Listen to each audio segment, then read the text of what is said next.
32వ కీర్తన 8వ వచనం, నీకు ఉపదేశం చేసేదను, నీవు నడవవలసిన మార్గమును నీకు బోధించేదను, నీ మీద దృష్టి ఉంచి నీకు ఆలోచన చెప్పేదను.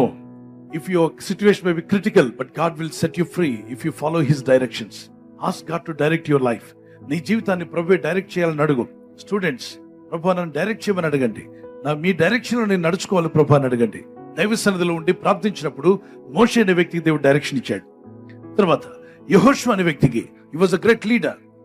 Joshua received God's direction when he was in prayer, when he was reading God's word early in the morning prayer. God made him a great leader. Gideon, he was also praying to God. దేవుని సన్నిధిలో ప్రార్థించాడు. He received God's direction.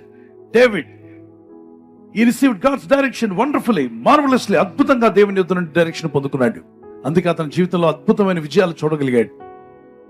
King యెహోషాపాత్ అంటాం తెలుగులో. He received God's direction. He was kneeling down and praying to God. King అయ్యుండి కూడా మోకరిల్లి ప్రార్థన చేసేవాడు. దేవా, నాకు ఆలోచన రావట్లా, నాకు తలంపులు రావట్లా, నాకు మంచి ఐడియా కావాలి, దయచేసి నాకు జ్ఞానం ఇవ్వాలని ప్రార్థన చేసుకుని తర్వాత ప్రయత్నం చేసేవాడు. ప్రార్థించి ఊరుకోవద్దు, ప్రయత్నం చేయాలి. పుస్తకం అర్థం కావట్లేదా, ప్రార్థన చేయి, తర్వాత మళ్ళీ తీసి చదువు. సబ్జెక్ట్ అర్థం కావట్లేదా, ప్రార్థన చేయి, తర్వాత తీసి ప్రయత్నం చేయి. తప్పక నువ్వు సక్సెస్ అవుతావు. కింగ్ హిజ్కియా 2 రాజుల గ్రంథం 20వ అధ్యాయం 5వ వచనంలో కన్నీళ్లతో ప్రార్థన చేస్తుండగా ఆయుష్ లేదని చెప్పిన వ్యక్తికి 15 సంవత్సరాల ఆయుష్ పెంచాడు దేవుడు. ఈ రోజు ఈ మాటలు వింటున్న వారు డాక్టర్స్ ఒకవేళ ఐసీలో కానీ ఎక్కడ ఉన్నటువంటి మిమ్మల్ని, మీకు ఇక ఆయుష్ లేదు, ఇక మీరు పోయే కాలం వచ్చింది అన్నారేమో.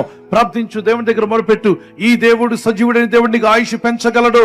నువ్వు ఆయుష్నిచ్చి దేవుడిని నిలబెట్టగలడు. నీకు ఆయుష్ను పెంచగలడు దేవుడు. ఈయన విశ్వాసం నుంచి ప్రార్థించే దేవుని కృపని ఆవరిస్తుంది. ఆమేన్. జార్జ్ ముల్లర్ చెప్పినటువంటి మాట, word of God is our only standard and the Holy Spirit our only teacher. ఎప్పుడైతే నా టీచర్ పరిశుద్ధాత్మని వాక్యం మీద, దేవుని ఆత్మ మీద ఆధారపడతావో మంచి డైరెక్షన్ దేవుడు ఇవ్వడం ప్రారంభిస్తాడు. ఒకసారి చేతిని పైకెత్తండి. ఈ మాటలు నాతో చెప్పండి. యేసునాథా, నీ కృపలో నేను వర్ధిల్లాలని, నీ చిత్తం నేను చేయాలని, నీ డైరెక్షన్ మాకు కావాలని ఆశతో ప్రార్థిస్తున్నాం నాయన. ప్రతి రాత్రి నీ ప్రజలందరూ ప్రార్థిస్తుండగా నీ రాకడలో ఎత్తబడే విధంగా మమ్మల్ని డైరెక్ట్ చేస్తున్నాం. ప్రార్థించే ఆత్మ నాకు దయచేయి.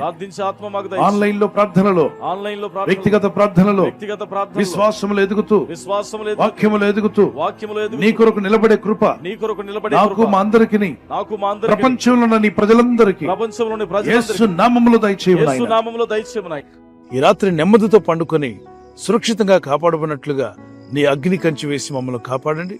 మీ చిత్తములో కొనసాగే కృప మా అందరికీ దయచేయమని యేసుక్రీస్తు ప్రశస్త నామములో వీరందరికీ చక్కని నిద్ర దయచేసి తెల్లవారు లేచి కృపను మాకిమ్మని క్రీస్తు నామములో అడిగి వేడుకుంటున్నామా పరలోకపు తండ్రి.